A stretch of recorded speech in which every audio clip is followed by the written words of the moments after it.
Kia ora koutou katoa. Good afternoon. I'm here with Dr. Bloomfield to set out the process and time frame for the ramp up and rollout of our vaccination campaign to everyone aged 16 and over in the second half of the year. Our goal today is to first provide you with some greater guidance on when you can expect to be vaccinated, and secondly, what the process to arrange your vaccine will look like when your turn comes. But first, an update on where we are today. Our vaccine plan started by targeting our available vaccine to those at highest risk. Protecting those at highest risk gives us all greater protection. Our frontline MIQ staff all have to be vaccinated in order to go to work. That work is completed for existing staff and is ongoing for those newly employed. Other groups at higher risk include those aged 65 and over who have been steadily getting vaccinated. We are closing in on 1 million doses of vaccine being administered. This sees us ahead of our plan at around 107% of target, meaning we have to be careful not to get too far ahead of available supply in the coming weeks before the bigger shipments arrive in the second half of July. This is ultimately a good problem to have. Over the next 5 weeks, our focus is on vaccinating over 65s, with around 500,000 vaccinations planned. This is, in total though, a very big group, over 1 million in total. Different DHBs are in different stages of moving through this group. I can assure you they are making progress, and we will reach everyone, albeit at slightly different paces depending on where you are in the country. From the end of July, we will enter a new phase of our vaccine program when we start receiving the bulk of our vaccines and are able to broaden the rollout considerably. There are some caveats here that I want to share. We know we'll be receiving more vaccine than we have to date, but we still won't get all of our supply at once. The deliveries will be weekly, and we'll receive roughly 4 weeks' notice of the size of those deliveries. What we do know is that we will receive the bulk of the supply we need to vaccinate every eligible New Zealander by the end of October.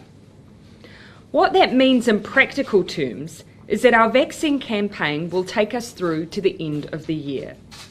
It also means we'll need to stagger our rollout in the most practical way possible. For lessons on how to best do that, we've looked abroad and also at our own needs. Today I want to share with you what that rollout looks like. First up, I can confirm that we will be rolling out the vaccine for the general population using age cohorts. That means it will help us manage both demand and supply, and also that we'll be able to communicate nationally when we're ready to start vaccinating the next age band. Secondly, when we announce an age band, they'll be able to use our national booking system to book an appointment or contact our national vaccine call centre. This process will start officially with those aged 60 and over on the 28th of July. We know enough about our supply to also announce that on the 11th of August, New Zealanders aged 55 and over will be invited to book a vaccine. From here, the rollout is indicative as we wait for exact details from our supplier, but we broadly expect that for those aged over 45 years, we'll be looking to open up invitations from mid to late August, and then for those over 35 years from mid to late September, with everyone else generally being eligible from October. We've landed on age bands because it's a simple approach most commonly used overseas and because the risk of COVID increases as you get older. I should add that once your age band is announced, there is no cutoff. You can be vaccinated from that time on at any time, but the sooner the better. I now want to step through the booking process.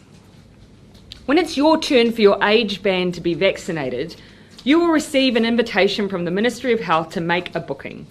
You'll get this invite either by email, text, mail, or by phone.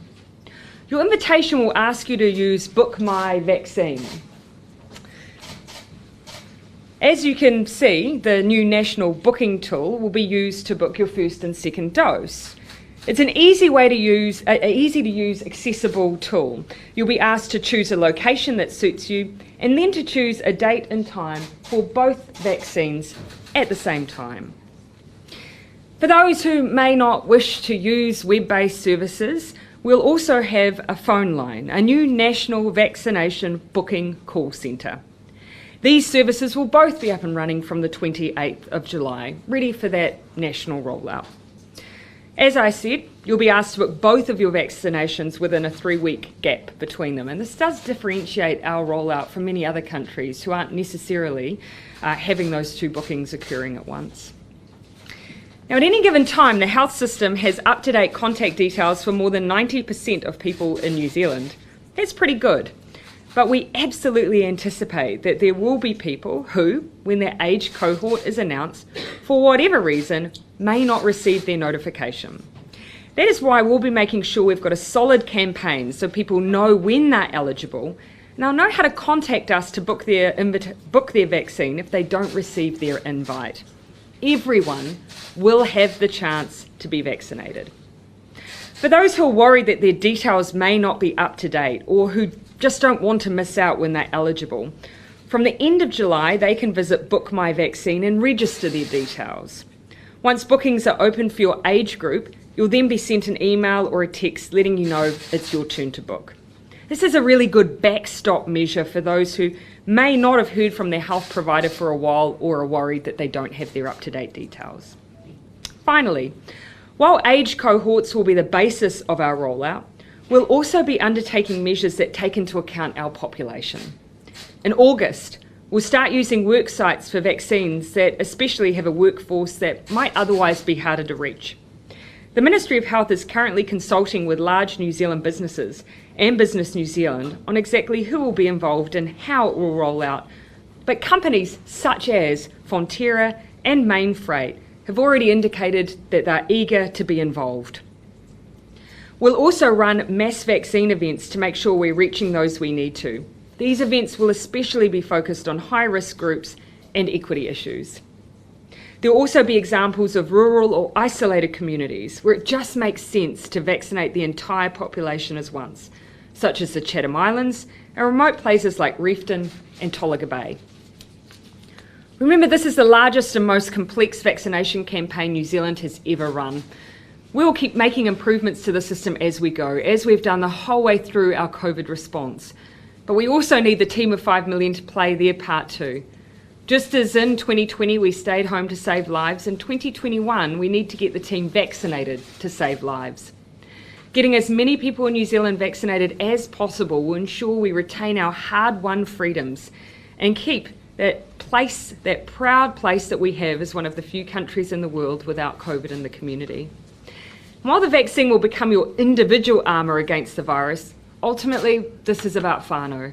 It's about looking after each other and ensuring our loved ones are safe. Each of us getting vaccinated means someone we love is safer. So my final message is do it for those you love. I'll now hand over to the Director General of Health, Dr. Ashley Bloomfield. Thank you, Prime Minister. Kia ora koutou katoa. So, as the Prime Minister has said, our COVID-19 vaccine rollout is a huge undertaking for the health sector. Just under 4 months ago, the first person was vaccinated in New Zealand against COVID-19. Here in Tamaki Makaurau, and as the PM has said, we are slightly ahead of plans and closing in on a major milestone that we're expecting to hit sometime next week of 1 million doses of the vaccine being administered. That means between now and the end of the year, our goal is to administer a further 7 million doses to people in New Zealand. As we have been working through the first 1 million doses, we have also been putting in place the health system infrastructure needed to operate at scale. You may remember it took just under 7 weeks to deliver the first 100,000 doses, and we're now delivering more than 100,000 doses week in, week out. We're now preparing to ramp up to around 350,000 doses a week, and on some days at the peak of the delivery, that will be up to 70,000 doses a day. We are on track to have a significantly upscaled vaccine system in place for the start of Group 4 in late July. This includes our 17 new ultra-low temperature freezers, allowing us to store up to 4 million vaccine doses at any given time, which will include the new South Island distribution hub based in Christchurch, which will be operational in July as large consignments of the vaccine arrive, and they will be able to fly in directly to both Auckland and Christchurch. Our distribution networks reach into every part of New Zealand, as the Prime Minister has said, including the Chatham Islands, where vaccination will start at the end of this month. We will continue to increase vaccination sites. At the moment, on any given day, it's usually between around 80 and 150 sites. We will be scaling up to over 800 sites at the peak of the program, just to make sure we are able to deliver the vaccine at scale right across the country. People will book using the Book My Vaccine web-based tool, as the Prime Minister has explained, and this is designed to manage a high volume of bookings and registrations and is backed up by a dedicated call centre. Our goal is to make it as easy as possible for New Zealanders to book their vaccine at a time and location across the country that suits them. They will be able to log back in to change their appointment, either the first or second appointment, and after the vaccination, the information will go to their GP about the fact they have had their vaccination, as has been in place right since the beginning of the program. Book My Vaccine has been developed with input from district health boards, general practice and consumer groups to ensure that the tool is easy to use, is resilient and fit for purpose. It will be the main system for people to book their vaccine once Group 4 starts to roll out. Historically, we have not had a booking system nationally to book for our vaccines, either in childhood or as adults. So this is a new venture for the country. There are challenges in building a national system. For example, one of the reasons we are rolling out gradually to district health boards is many of them, of course, have their own existing booking system with bookings on them, and so we're having to migrate increasing amounts of data across to the new system. But we have had very positive feedback from consumers already, and we waited until we had piloted it in 2 DHBs before we rolled out further, taking into account feedback from consumers and others. There are currently more than 26,000 active appointments in the new system. In closing, I want to echo the Prime Minister's comments.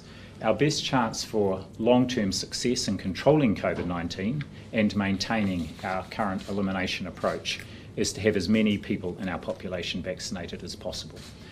So I personally encourage anyone who is eligible to book themselves in for their COVID-19 vaccination when it is their turn. The high and growing level of interest in being vaccinated in New Zealand is hugely positive. And I ask you to also be patient. We do expect high demand. That's a good thing. We can't vaccinate everybody at the same time, but we have enough vaccine and we have the infrastructure and the workforce in place to ensure that everybody is able to be vaccinated before the end of the year. Together we can protect each other, particularly those at most risk in our communities, just as we did last year. Let's keep acting in each other's interests. It's served us very well to date. Thank you, Prime Minister. Thank you, Dr. Bloomfield. Now, just before we open up for questions, I understand that the Ministry of Health will be conducting a more fulsome walkthrough for media next week at the Ministry of Health. That will be an opportunity to share a little bit more detail on the Book My Vaccine tool, but also to give a little insight into the logistics that sit behind this very significant vaccination program. But for now, happy to take questions. How long will this realistically take? So based on the delivery and the supply of vaccine, we're working towards it taking till the end of the year to vaccinate all those who are eligible.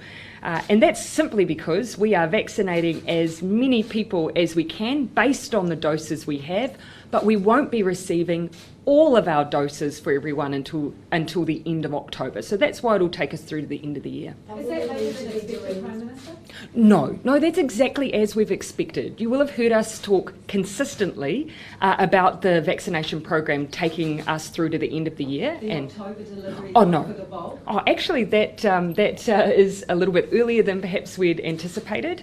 But, of course, once you receive it, then you need to work through that distribution. So, broadly speaking, the year. When you say that you will get about 4 weeks' notice of the volume of the delivery, Yes. what's the backup plan if there's any issues?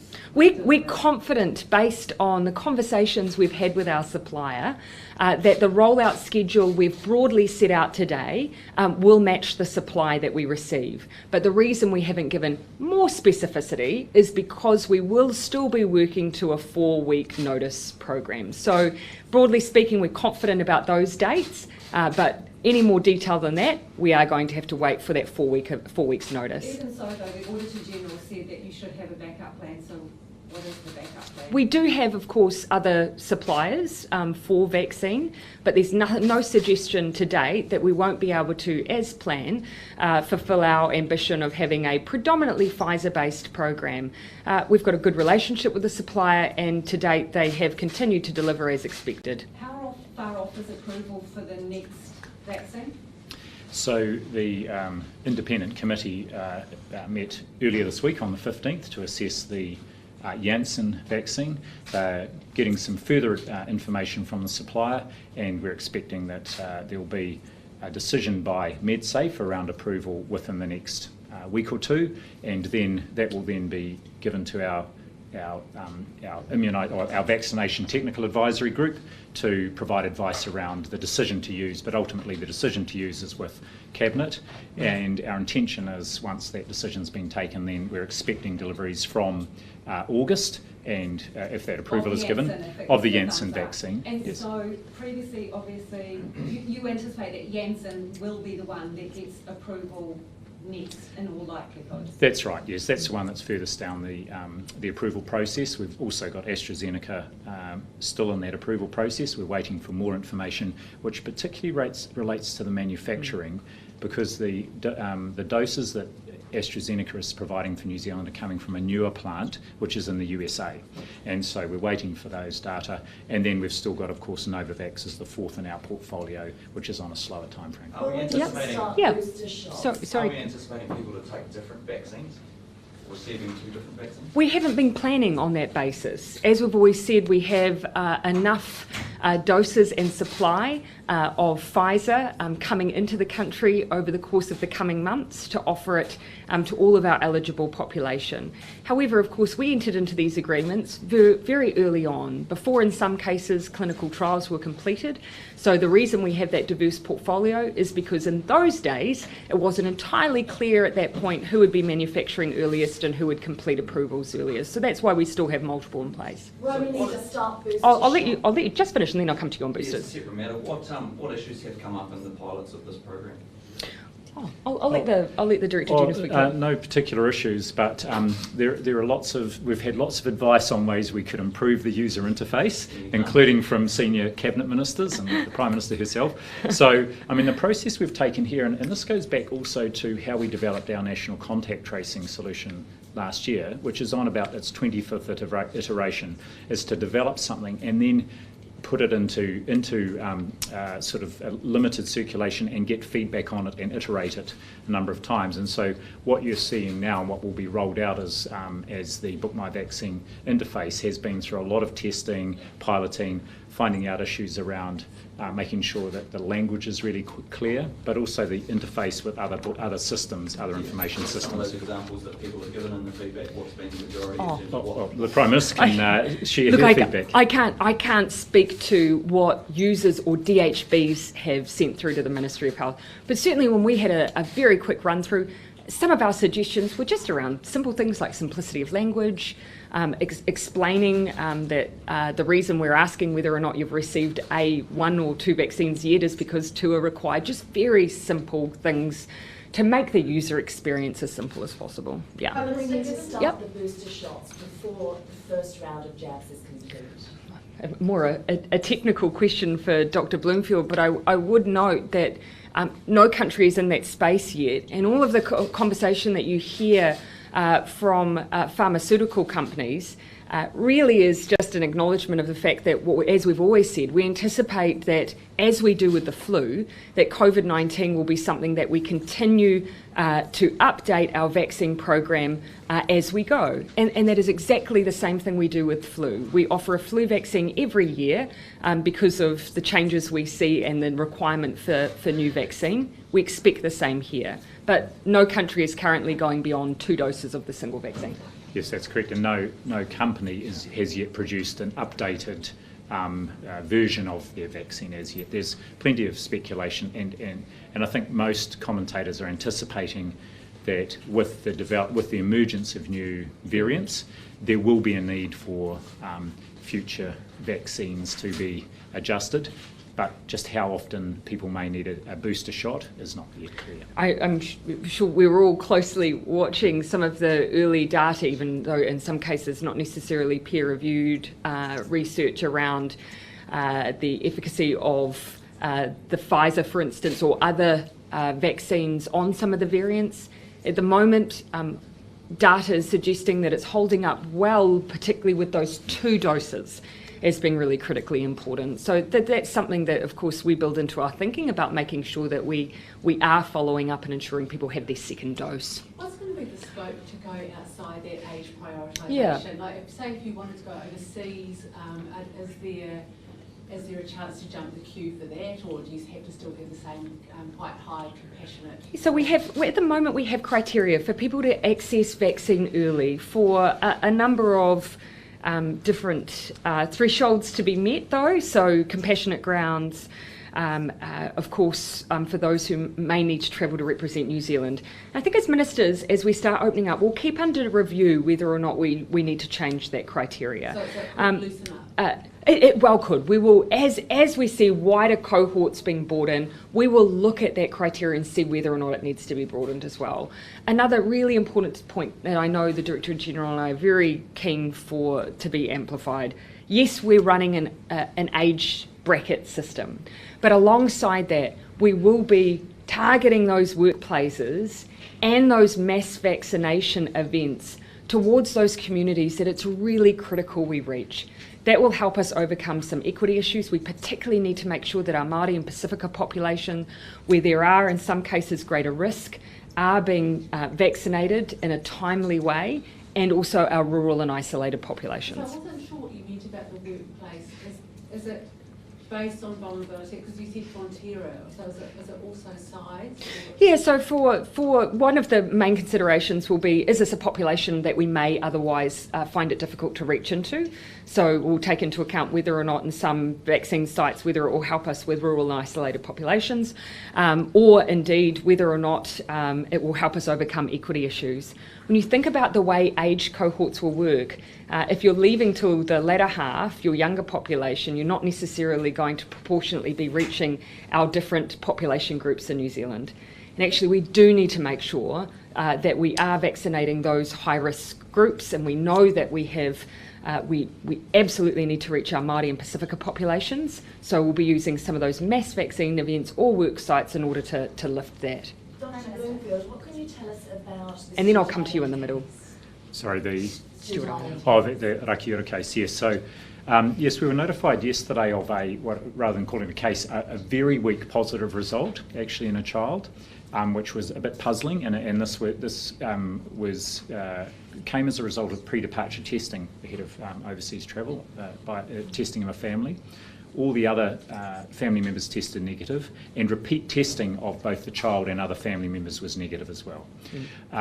We're awaiting some serology results on the parents, just to see whether we can see whether there might be historical infection there. Most likely, we feel this is a false positive, but because it's an isolated community, and also we recognise there may well be a need to just provide reassurance in that community. The PHO and the DHB are mobilising some teams to go to Rakiura today to test other children in the daycare centre where this child attended, and also others in the community who may want testing. So everything points towards this being a false positive. We have had these before, including in children, but of course one needs to be just certain of that, so hence the extra testing.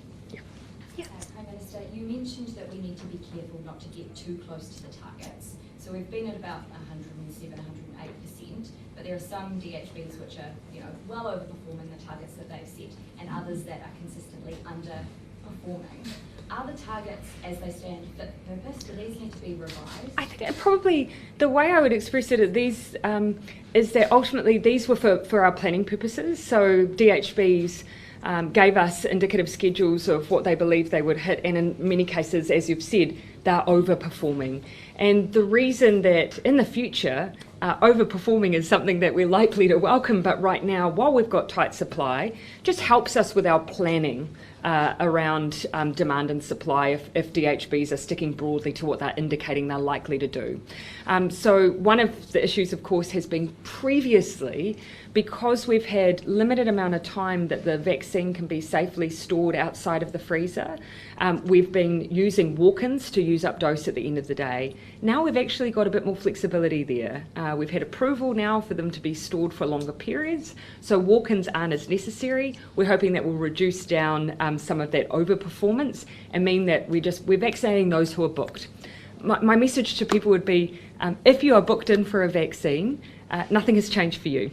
Continue to follow through on your booking. We're dealing with some of the demand and supply issues predominantly in other ways. So will walk-ins be turned away? We are discouraging walk-ins because actually there was a purpose to them previously that doesn't exist as much now, and it just helps us ensure that we can deliver to those who are booked in.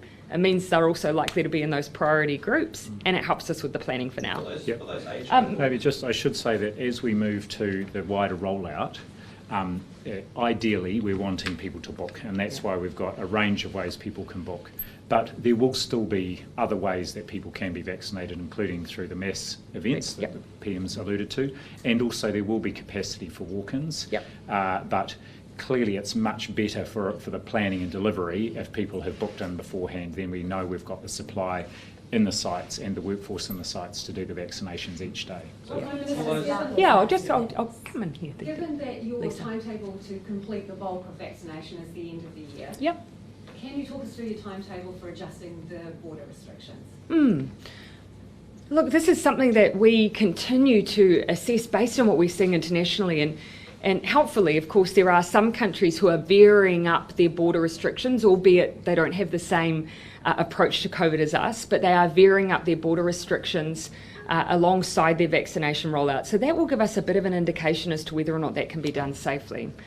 I think what we can share for now, though, and we are asking our expert groups like Professor David Skeggs and his team to go away and consider what a vaccination rollout will mean for the way that we operate our borders in the future. So we're doing that work right now. Have they What given a number, Prime Minister, like, okay, 80% is the sweet spot for opening up for people from low-risk countries without MIP? So we have asked for some of that modelling to be done, and with different factors. For instance, if you have pre-departure testing and arrival testing, how does that vary the way that you're able to work?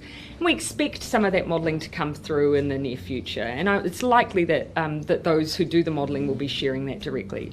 I think the most important 2 points that I would make, having a large proportion of our population vaccinated, as many people as possible who are eligible, gives us the greatest amount of freedom and opportunity. I think it's everyone's goal in New Zealand to live without a state of fear that we're going to have another lockdown.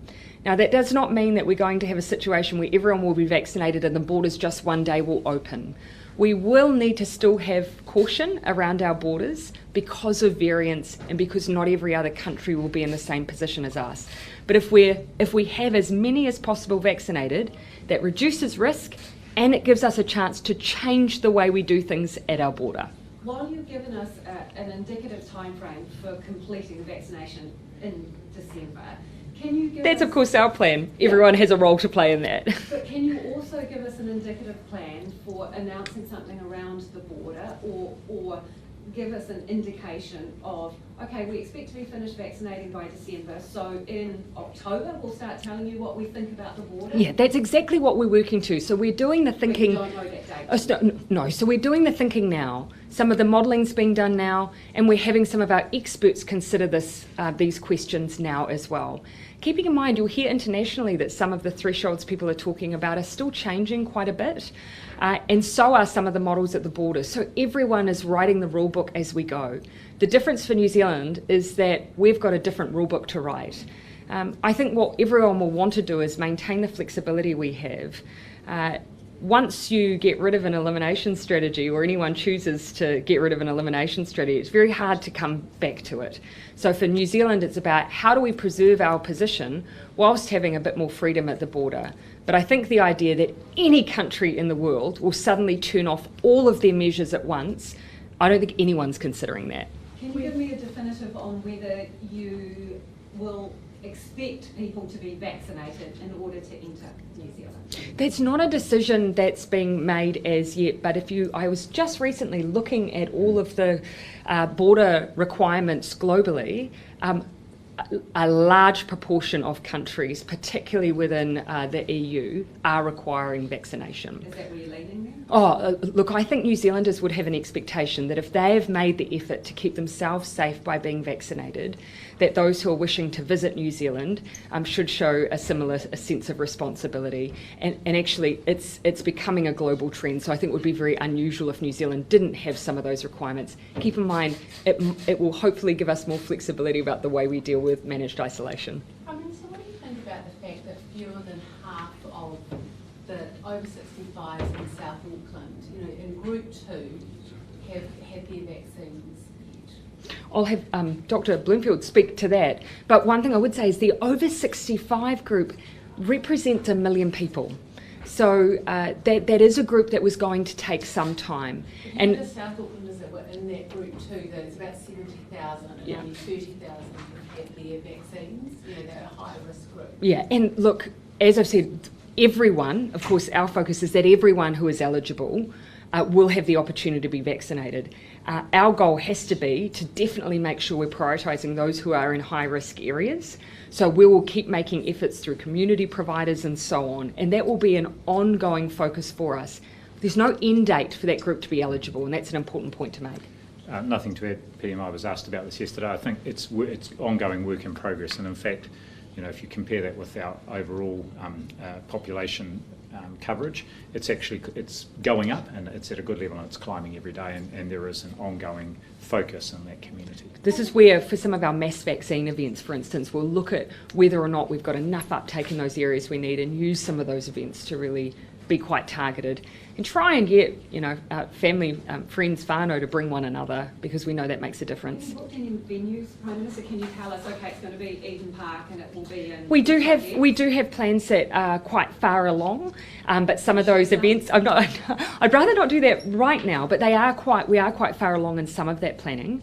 But of course, making sure that we have the supply that we need to keep our general rollout and then able to tack on those mass events. But as soon as we're ready, we'll certainly let you know. Facilities we might be going to. They'll be, it's by default, they're mass vaccine events, so they'll need to be capable of coping with large throughput. And how many people might And so one other thing I'd add is that we've, actually the Ministry of Health has been fantastic in working with people who usually run mass events with large crowds in order to, build capability to be able to hold these events successfully. So we'll start by trialling and then see how they go and how we'll use them more broadly. How many people might be vaccinated in a day at one of these events? In the thousands. Lots of people moving back to New Zealand now who have been vaccinated. Is there any plans to put them on the register so we know what vaccine they've had or that they are vaccinated? Yes, so when people, if they're shifting back to live in New Zealand, when they register with a healthcare provider, usually a GP, the GP would record that information in their medical record, and that could then also be reflected in the the National Immunisation Register, the COVID Immunisation Register. Yes. Are there any plans for like vaccine certificates, like what's being planned for Australia or other countries? Well, we're very closely linked into the work that's being done through the international transport associations, and all, because we've had versions of this before for other illnesses that you need to demonstrate some kind of protection against. That work is in train, and we're working closely with them, because our view would be, of course, we'd want to integrate their data and allow their data to be integrated with ours. On age bands, Prime Minister, Yeah. just a question from the gallery. Given that young people are more mobile than our older populations and therefore more likely to sort of spread virus around if we were to have it, why are we vaccinating them last? As you will have heard me say right from the beginning, the vaccination cohorting is based on those who are at greatest risk from serious illness if they contract COVID-19. So that's the very simple reason, and you'll see we're not alone in choosing to roll out in this way. It's exactly what the likes of the United Kingdom, Australia and others are doing. But we will also be looking into other events that help us reach those who might be a little harder to reach, might take us a little longer to reach. So with that combination, we're confident that we'll have a really fair and equitable rollout. Dr. Bloomfield, the over 65s who are getting the call out now in Auckland, they're getting a text message which is telling them to go online. Is that what they're using to book their vaccination appointments? Not yet. Okay. The Auckland Metro region is using the system it's had in place right from the start, and because they have many bookings already on there, it's going to be the one that we will migrate across to the new system after all the other DHBs are on, because there's a lot of data to migrate across. How's it coping? Because we're getting a lot of feedback from listeners, texts and emails saying that it locks them out of their accounts, they can't get past They the can code, call. and it's very complicated Yep. in terms of getting on there to book. How's it functioning? I don't have the detail, but what I can say is every DHB has a call centre, most of them an arrangement with Healthline, Whakarongarau, to help people who are having trouble making bookings. I think the key thing I want to emphasise here is we have been really, we've put a lot of focus on making sure our national booking system, when it comes online, has a lot of capacity, because it's great, there is a lot of interest, and we want to be able to cope with all that interest. But to back that up, there will also be an opportunity for people who either are not able to or don't want to book online, or who are having difficulties. They will be able to ring the call centre. What's your confidence level around the Book My Vaccine's ability to handle the kind of influx you're going to get? Yeah, we've got a high level of confidence in that. The core system on which it's based, A, is in the cloud, so there's enormous capacity there, but B, it has been also used essentially in California already, and has been used to roll out over 14 million vaccinations through that booking system. So we're confident that it will be able to cope with the demand. I'm going to wrap up. So maybe the last two questions. I would call your name, but just all I've got is visitor to go by. So, just building on those age bands, why haven't communities like Māori and Pacifica been specifically targeted? I know you mentioned that you're going to be looking to prioritise in a way those people who are more vulnerable, but why haven't they been specifically targeted in those age bands, i.e. people over 60 or 55 or whatever it is, but Māori and Pacifica over 45? you'll see, and actually in some of the early focus, and we've had a question that pointed to the fact that actually we have had a particular focus, for instance, on our South Auckland community with that early prioritisation. One of the things that we've had to consider with the remainder of the rollout is just the simplicity of communicating to the nation that now it is your turn. But we are acutely aware that there are equity issues and that there are also groups that are at higher risk.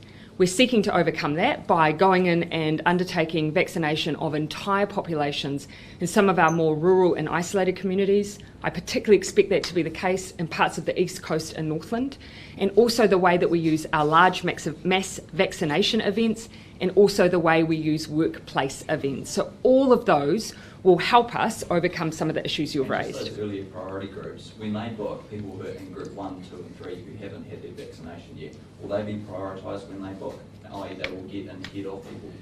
Yes, so at the moment there's no restriction or constraint on anyone who's in group 1 or 2 from getting a booking, so they get prioritised.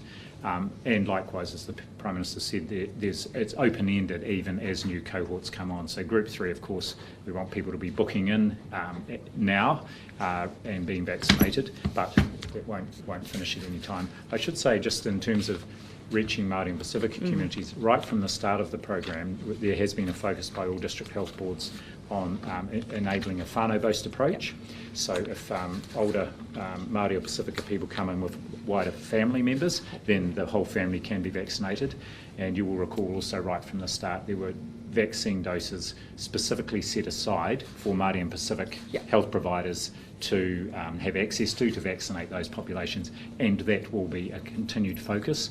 The district health boards are all required to have a very clear part of their plan that focuses on how they will ensure those communities are delivered to right across the age bands, but particularly as we go down through the age groups. I'm mindful that you haven't had a question at the back. Sorry. Sorry, just a couple from me. One, how do you feel about the 12 people who've breached MIQ rules at the Crown Plaza? Look, for us the focus is on making sure that we identify how it is that those breaches occurred, making sure that those involved absolutely know what is expected of them. So you'll already know they've come from low-risk countries, but we want to make sure that we are very, very clear on the expectations and that we do everything we can to prevent other rule breaches. Okay, just lastly, how are you feeling about being vaccinated tomorrow? Good. Do you know, I think it'll actually be it'll feel like a really important milestone. I'm particularly looking forward to being vaccinated alongside Dr. Juliet Gerard. From the beginning of this pandemic, she's provided us alongside the Director General with such critical advice. And so it'll be, I think, we're really special to be able to be vaccinated alongside her. All right, last one. Are you looking at doing more to help Fiji? Because things are obviously in great direction. Two things. We've put $40 million of support from New Zealand into supporting Fiji in the midst and in the wake of COVID-19 and the impact it's having there. And we've also made a commitment around vaccine donations, but we've been in very close contact with Australia to ensure that together we are meeting their vaccine needs as quickly as we can. We've also made the offer to Fiji that if there is anything else that we can do to just let us know, because we do want to support them at this really tough time. And I think your officials have said they're going to give some AstraZeneca vaccine So, doses, but we don't have it yet. So one of the issues is that we're unable to donate a vaccine or pass on vaccine until we have regulatory approval in country. So Fiji are aware of that issue. That's why we're working with Australia to see that they can meet need in the meantime. And so we're working very closely to make sure that that isn't holding back Fiji's rollout. And why not give them some Pfizer? Oh, my understanding is their request has been AstraZeneca, and I think it's because of they don't that's have the infrastructure for that. so that's their ask. You as well, sorry. Little cheeky. I know. The Stewart Island case is there any chance that's a hangover from the blood cluster from all that time ago? It's one possibility. We do know that during the lockdown period last year, we had probably quite a number of cases in the country that we didn't ever identify because we went into lockdown, transmission stopped. But there are some historical cases we have picked up in people who were clearly infected at that period, and this may be one of those, but it seems unlikely at this stage. Serology will tell us. All right, we better call it quits. Thanks, everyone.